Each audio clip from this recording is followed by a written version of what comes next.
This is one of the most remote places I've ever filmed in, I've ever been to. It's really miles from anywhere. 100 miles that way, 100 miles that way, 100 miles that way. There's nobody at all. So very few people actually come here.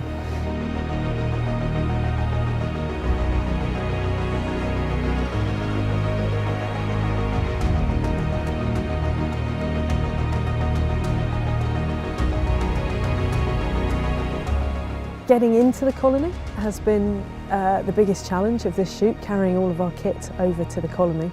It's about 2 kilometres away from where we camp, but we can't drive right up to a seal colony, obviously. So we have to walk about 400 metres, clamber over a rock, and then our last passage is a crawl, which is right in the thick of the colony. There's seals either side, and we need to keep nice and low so that we don't startle those seals. Seals rear up when they're threatening each other. Something breaking the horizon or standing tall is aggressive to them.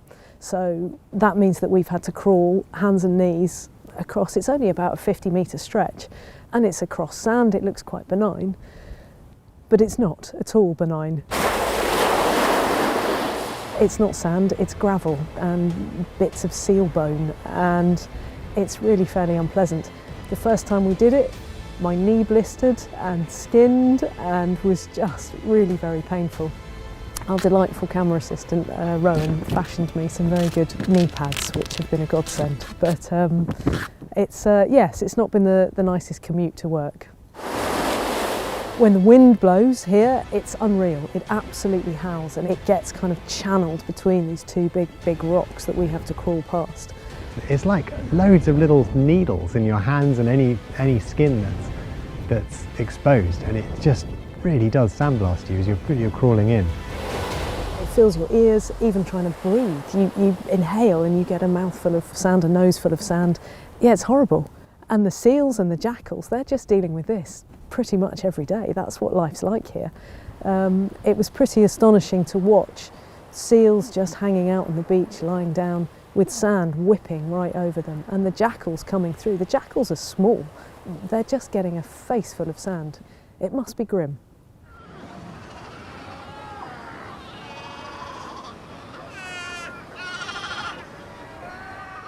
The jackals are great. They're really curious. They're very pretty animals. They've got very beautiful little faces, fine features, and lovely markings on their back. They're beautiful.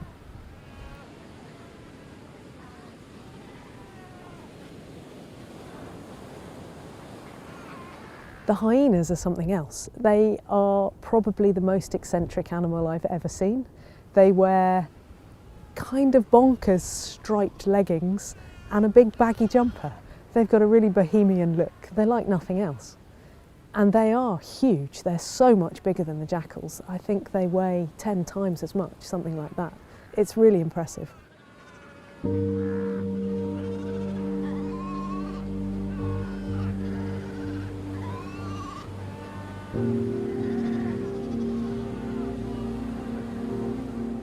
It is heartbreaking to see a seal pup get taken. When you first arrive, you look at the colony, and there's a sort of pup blanket all over the place. But you do start tuning in on an individual. You spot one and you follow him and you watch him poddling around and looking for his mum and calling, and it's hard. It's hard to watch.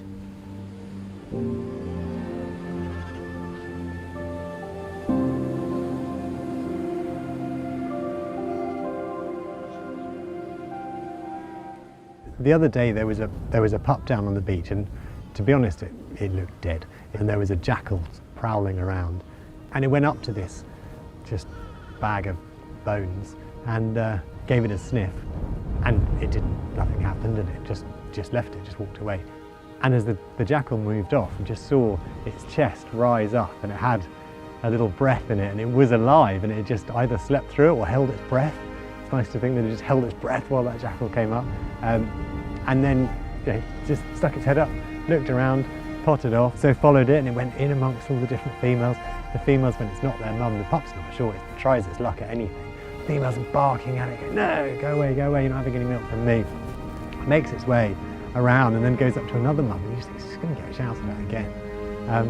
But it was its mum. It went up to it. It's like this reunion, and he got to suckle. So, you know, without that, he had no chance. So it was great. It was great to get that moment.